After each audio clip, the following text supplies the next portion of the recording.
Okay. Hi, guys. Welcome back to our Patreon. Anyway, so this one was another one that you had brought in. Very Yes. good idea. And we're going to be talking about the binding today. Ew. The I just pain. think about, I just think about that. The pain. And the pictures. Horrific. Horrific. I went through too many of those photos. Writing too this. many of those photos. Too many of those photos I saw. Oh my God. It's just. Whew. Okay, we'll get into it. But guys, it's pretty gruesome. You're warned to see those Welcome photos. to October with Funny Medicine. Yes, welcome to October. But there are people that still live with the lotus foot. Very few people. They're like in their 90s. But there are some people still with lotus foot. Crazy. So crazy. Which is what you call the foot after the foot binding. You call them like lotus foot, lotus feet, whatever. But yeah, let's dive into it. So for those of you that don't know what foot binding is, foot binding or lotus feet was a deeply entrenched Chinese custom where the feet of young girls were tightly bound to prevent them from growing. Prevent them from growing. Yeah. It's how it sounds like. It's exactly how it sounds I'm just thinking about the pictures. So the process was excruciating. Okay. And it involved the deliberate breaking of the foot bones and reshaping of the foot to be as small as possible. So imagine like a nose, you need to break your nose in order to reconstruct it. Imagine them breaking a little girl's foot, right? A little girl's foot and breaking and crushing the bones, then binding it together to create the smallest foot possible. And the smaller, the better. I can't. Yeah. I can't. I'm telling you, guys, I just had my stomach turn. Guys, and she knows this, like, I have a pretty hard stomach when it comes to shit like this. Like, hence why I love October. I love the spookiness of it all. I am, like, totally game for this. Maybe it's because of the kid factor. Yeah. But when I was looking at these photos, I was like, this is because you're living with this. Yeah. It's not even something creepy, whatever, or you can manage it. No. These people live with this and they go through these things. And it's not just a one and done thing. Yeah. It's your whole life. As your foot grows, you have to go through this torturous. Oh my God. It's just like, I can't. And it's mostly, I mean, when your foot's growing, you're mostly a child and in your early teens and all that stuff. And that's when all of this is happening. And it's just, it's intense. And the fact that there's still a few people living with it around now, we'll get into it, but there was actually like a journalist that she went out there, she like interviewed them, she took the photos and all that, and she made a book out of it. And it is so interesting. It's incredible. It's incredible. Yeah. And then the ideal size of this foot, right, was to resemble a golden lotus, which measured about 3 inches. 3 inches. Okay. I don't have a measuring stick here, but to achieve 3 inches, that's my finger, like this much. You know how tiny? That's just so fucking tiny. Like what size foot are you? I'm an 8. I'm an 8.5. Yeah. So to reduce that, reduce what would have been my foot. Yeah. Because it's gonna grow no matter what you do with it. My foot right now. Okay, so 3 inches is probably just my forefoot. So like that, the toes. That's so you're reducing your whole foot to just that. To hold yourself up. Yeah. Because you had to put on shoes. Exactly. And there were specific shoes made for lotus feet. Yeah. Oh my God. You had, okay. And then in order to get this, right? In order to get this golden lotus, sorry, my leg. Wow. Okay. In order to get this golden lotus foot, the toes were bent under. Okay. Because you're like, okay, how you need to crush the bones? Like, how are you gonna get to 3 inches? Yeah, it's called stacking the bones on top of each other, right? So instead of being like this, they start like stacking it on top of each other. So in order to achieve this, the toes were bent under to the soles and tightly bound with bandages, which were repeatedly tightened over time. Yeah, because it's a growing foot. So the binding often started between 4 years of age. 4. We were 4. Okay. Yeah. Until 9. Okay. when the bones Oh, were still it was between between 4 and 9. That's what I'm saying. Between 4 and 9. But can you imagine a 9-year-old? 4-year-old, bro. No, Like I can't. I feel like Like I yeah, can't. it doesn't matter what age. It doesn't compute. Like it just doesn't. Yeah. That's why like this really I couldn't really compute it because it's like you're talking about kids and their feet are already so small and then you're doing this. It's Yeah. like I don't. It's hard to understand. It's really. Yeah, so the younger you did it, the more malleable the bones were and softer. So, yeah, smaller, easy to break, right? And then this meant that the feet could be forced into the desired shape before they even hardened during adolescence. However, the reality was that it was far from graceful, and what the culture revered was beauty and truth, and it was just a painful, lifelong deformity with many complications after. Many And complications. also, it's just like, exactly, like, it's not just bones. Like, there's vasculature there, there's nerves. We'll get into that. Oh my goodness. It's a lot. All right, Jules, go into how it was done. Okay, so she gave her. Creepy. This is creepy. Yeah, so she gave a quick overview of what it is. Let's go into how it's done. And it's as gruesome as you could imagine, unfortunately. So mothers, grandmothers, or professional foot binders, okay, typically performed the procedure. First, the feet were soaked in a mixture of warm water, herbs, and animal blood. Yeah. Believed to soften the feet and ward off infections. Animal blood. But there's animal blood in it. Yeah. Okay. Then all the toes except the big one were broken and folded under the sole of the foot. Cloth strip around 10 feet long and 2 inches wide was wrapped around the foot to hold it in place. This was done over months or years, tightening the binding as the foot was forced into a smaller and smaller shape. The process was not only physically painful, but also psychologically taxing, because as the girls were often forced to endure the agony to meet cultural expectations, they were told that enduring this pain demonstrated their obedience and strength, which were vital characteristics for a quote-unquote good woman. It's just, it induces a lot of heavy breathing. Anxiety. Yeah. So since I typically take care of the History. let's go a little bit into that, because it's like, who thought of this? Yeah. Why did this become like A thing. you know? All right. So foot binding is believed to have originated in China during the 10th century. Okay. So this isn't like a recent, no, this is ancient. Okay. Particularly in the royal courts of the Song dynasty. And this was 960 to 1279 AD, guys. So long ago. Okay. So according to popular legend, it began with, and this is the legend, okay, and they kept on doing this till not long ago, which we will get into how not long ago it was. Yeah. It all began with this legend of when an emperor's concubine performed a dance with her feet bound, creating an alluring silhouette that quickly captivated the court. This gave rise to the notion that smaller feet were more delicate and graceful and erotic. So talk about a foot fetish before we even knew what it was. Seriously. So the fashion spread across China, and it was all because this emperor had a foot fetish Yeah. back then, becoming a symbol of beauty and status. So the Ming Dynasty, 1368 to 1644 AD. AD. Okay, the practice had become widely among the elite and eventually trickled down to the lower classes. What began as a status marker and Aristocratic. I can never say that word. It's like aristocrats. I can't even say I know. that. I can't even. Anyway, became common among the general population. So foot binding was also a means of social mobility. Poor families hoped that binding their daughter's feet would increase their chances of marrying into wealth. Yeah. It just like boils my blood. It does. It's just a lot of, yeah.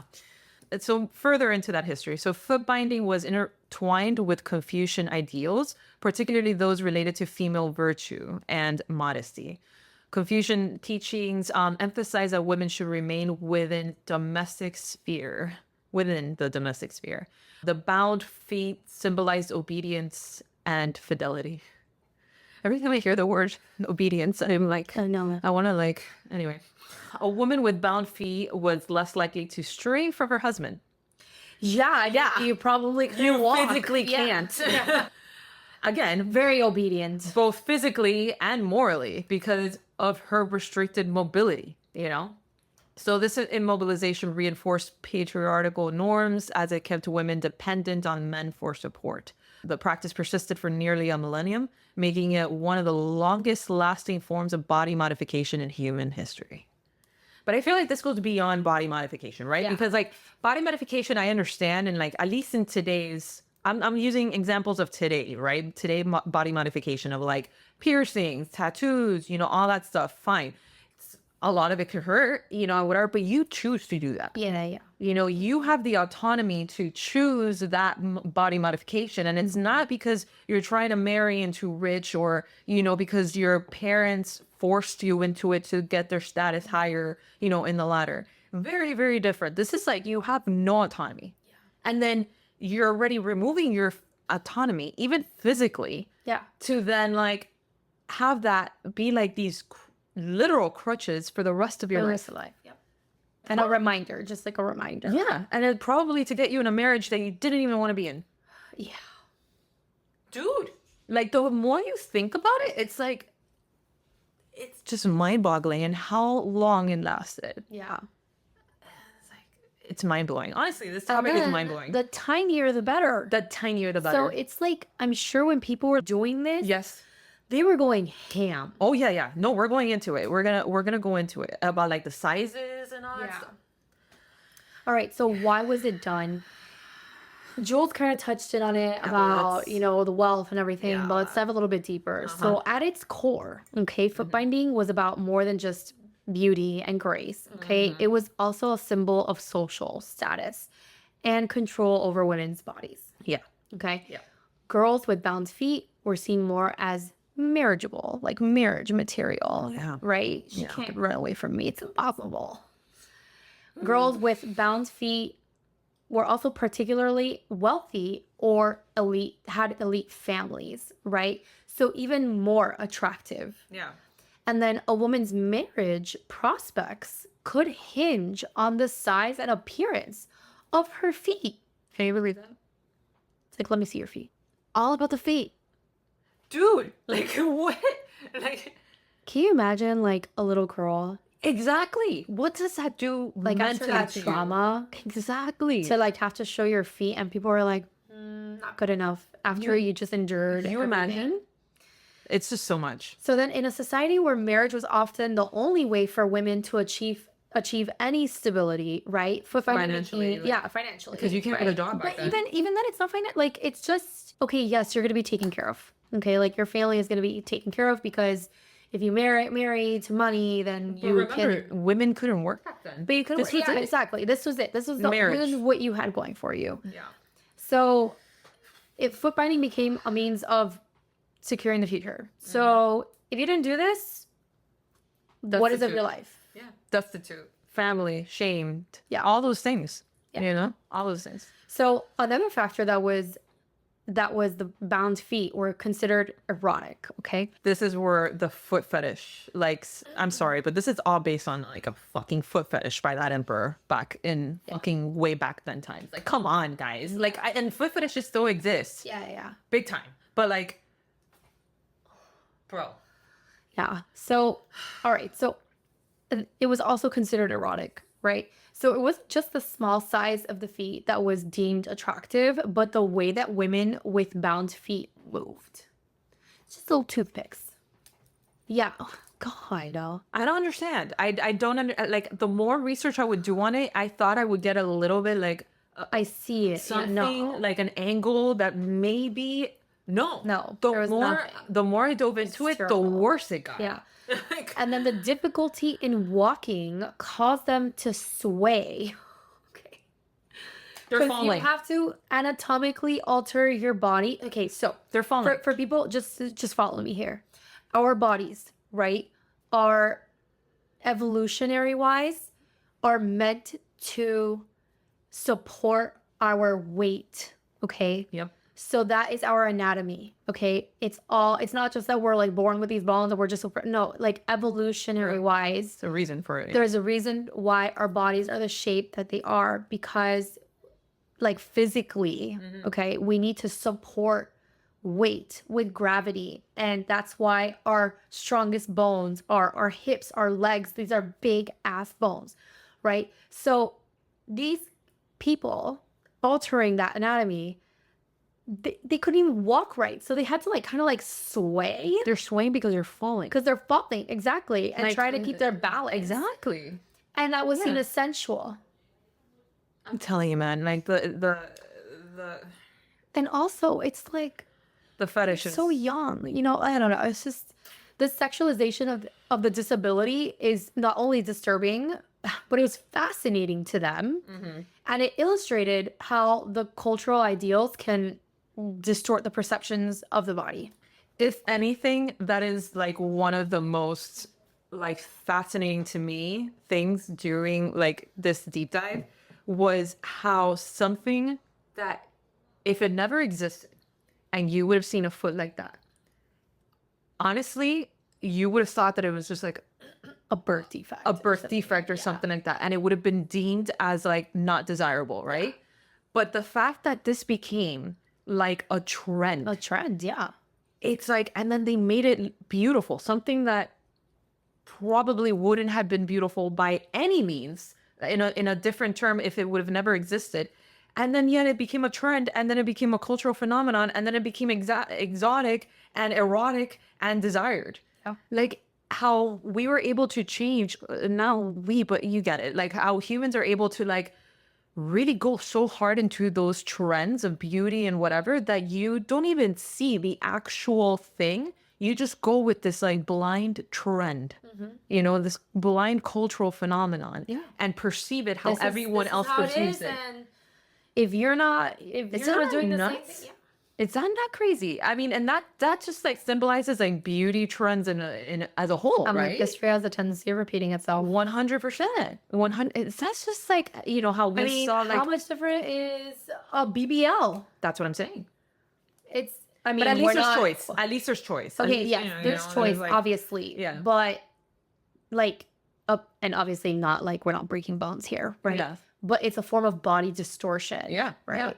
Yeah. And that's, and like, you know, lip fillers, all those Exactly. things, like all these body modifications. Yes. At least there's like autonomy. Nose jobs. You know, nose jobs, you know, all the things. But like, it's being done because it's desired as a cultural thing, not because you just woke up and, you know, since a child, you were like, oh, I want a bigger butt. Yeah. You know, not really, you know. Yeah. It's just that to me is fascinating, how the psychological aspect of that, like how you could deem something beautiful by just it being popular. And men were like, oh, that's so sexy. I'm like, yeah, you try having your foot bound. Yeah, exactly. Yeah, I want to see. I want to see how. I want to see how your much you size love it. 13 reduced to Exactly. a 3. I want to Yeah. see that. Like, fucking hell. Okay, so now we're gonna dive into the complications and the health effects with foot binding. So Plenty of it might have been really beautiful and all of that, but it had a lot of health consequences with foot binding, and a lot of them were severe and lifelong. So one is chronic pain. I mean, I think that speaks on its own. Yeah. But from the moment the feet were bound, the girls experienced severe pain as their bones were broken and forced into an unnatural position. And I can just see it that maybe they were broken and then bounded, and then maybe they were like, oh, that's not small enough. We're gonna go for it again. 100%. Oh my God. Remember, these were like, it depends on like how much money you had in this time. It depending on that, who bound your foot. So it could be your mom, your grandmother, or you were able to go to actual foot binders. Yeah. So just imagine that. Like, that's it. Yeah. And then the pain often persisted throughout their whole entire lives because they were just constantly tighter and tighter and tighter bounds, right? Yeah. And then some women actually reported even into old age that their feet ached and throbbed. And especially when walking. I mean, Of course. obviously your body is not evolutionary, like it's not made to tolerate so much weight on 3 inches. 3 fucking inches. And I understand, like there are many women that are a lot more petite. Like for instance, you and I are both like 5'5" or 5'6", whatever. 5'5" or 5'6" on 3 inches is rough. I understand that if there are shorter women, like 5 foot and under, but I just still. think about it wearing heels. When we wear heels and all our weight is on our front toes. And that's for a couple of hours, and I am dying. And I'm dying for... I once had my feet go numb for a week. Oh, me too. I didn't feel my toes. I didn't feel my toes. And I was like, oh my God, I really messed up my foot. And I need to come back. Me too. Well, no, and look at me now. Like I just came back from a wedding and I busted the shit out of my knee from wearing like these cowboy boots with a little bit of a heel. You didn't know do enough swing. You didn't No. walk with the sway. No, I weren't didn't. sexual. I didn't do the lotus foot sway enough. And then my knee, my millennial ass knee, took a heavy ass. That's the thing. We focus here like on the foot, but like you said, your whole anatomy is going to be impacted. Yeah. And also like your center of gravity is going to be different. You'll probably have back pain. You'll probably have knee pain. Everything is going to hurt because it's just an unnatural anatomy. Yeah. It's like giving me like Yeah. Then the deformities, right? So the bones in the feet were not just broken once. They were continuously broken and reshaped. Okay. And the binding, it was basically tightened over the years. So this led to permanent deformities, obviously. Yeah. And then the toes were curled under the soles. like this, guys. Yes. All right, like that, like straight into like you see how my nails go. Remember that for what's coming up now. The nails going in here. Remember that. So the toes were curled under the sole and the arch was unnaturally elevated. Of course. And then the result was this grotesque triangular shaped foot that bore little resemblance It doesn't look like to an actual human foot. Yeah, it doesn't look like a foot. I'm sorry. If you see a photo of it, it doesn't look like a foot. And then we had, obviously, you had like the infections. So due to the tight wrapping and lack of air circulation, you had infections, probably fungal infections. Toenails often grew into your skin. Remember what I said? Right. The nail. Yeah. Your nails aren't going to just stop growing or disappear when you do that. And that's something that I didn't think about until I read this. I'm like, holy shit, the fucking toenails. So you're telling me you're cracking, you're binding, you're breaking all those bones, and then you're shoving them into the arch of your foot, right? Those nails are going to continue to freaking grow because you didn't remove those toenails. They're there. So where's that toenail going to grow? Where is it going to grow? I don't know. That blew my mind. When I realized that, I'm like, how didn't I even think about the fucking toenails? So yeah, continue. And I'm sure that some of these girls were like, I don't even want to touch the toenails. I'm in so much pain that I don't even care. Like, what's the You little probably bit don't of even pain? feel it, bro. Yeah. If you and I I probably couldn't didn't feel feel our toes yeah. from wearing stupid high heels, you probably don't even feel Terrible. anything at that point. And then, obviously like lack of proper hygiene and the constant pressure on the feet created over time, like, bacteria, I'm sure ulcers, gangrene was a common issue because it was unusual for the girls to, and so it wasn't, it was not unusual for the girls to lose their toes to infections. And sometimes they were like, oh no, I'm going to purposely get gangrene. So it's one toe less that I need to fit into this 3 inches. Can you imagine? How much pain and how much suffering it has to be for you to want to choose gangrene? Yeah. It was bonkers to me when I read this. Yeah. And then your mobility was restricted, right? Because when you bound your feet, right? When women bound their feet, it was extremely difficult to walk, to run, to stand for long periods. Their movements were really awkward, slow, and often super painful. Many women became virtually immobile, relying on canes, or other people for assistance. This dependence reinforced the patriarchal norm that women should remain indoors and confined to domestic roles. Yeah, it's a lot. It's a lot, guys. I don't think you knew how much it was when you clicked on this episode, right? Then you had balance. Like I said, like our bodies are made to like center of gravity, all of that. That's why like our hips are in a certain position. Yeah. So you had balance issues, obviously, distorted feet. It's hard to maintain the proper balance, right? So you often fell, And when it's okay to fall when you're a 4-year-old, right? Not when you have foot binding, but whatever, you fall. But when you're 80, and you have bound feet and you fall, trust me, that's a big problem. Because I've fallen before as my age, and it is not the same as when I was 15. Negative. I'm going to be feeling that for a couple of weeks. For a couple of weeks, exactly. And then obviously just like the systemic health problems, the immobility caused a lot of foot binding that could lead to broader health issues. So, weakened muscles, poor circulation. A lot of women develop spinal problems from their unnatural gait. So again, everything just hurt, right? Their knees, their back, everything. These women were just chronic pain. In chronic pain. If you were born a woman, if I were to have a girl at that age, I would have cried. I would have cried. Yeah, me too. I mean, like, this is just, I have just delivered someone in pain for the rest of their lives. It's just, anyway. So when did this suffering stop? Okay, right. So the decline of foot binding was slow, taking centuries to fully disappear. While there were sporadic events to curb the practice during the Qing dynasty, it wasn't until the late 19th century. Late 19th century, guys. All the way from like 900s AD. Yeah. To now. Okay, anyway. And early 20th century.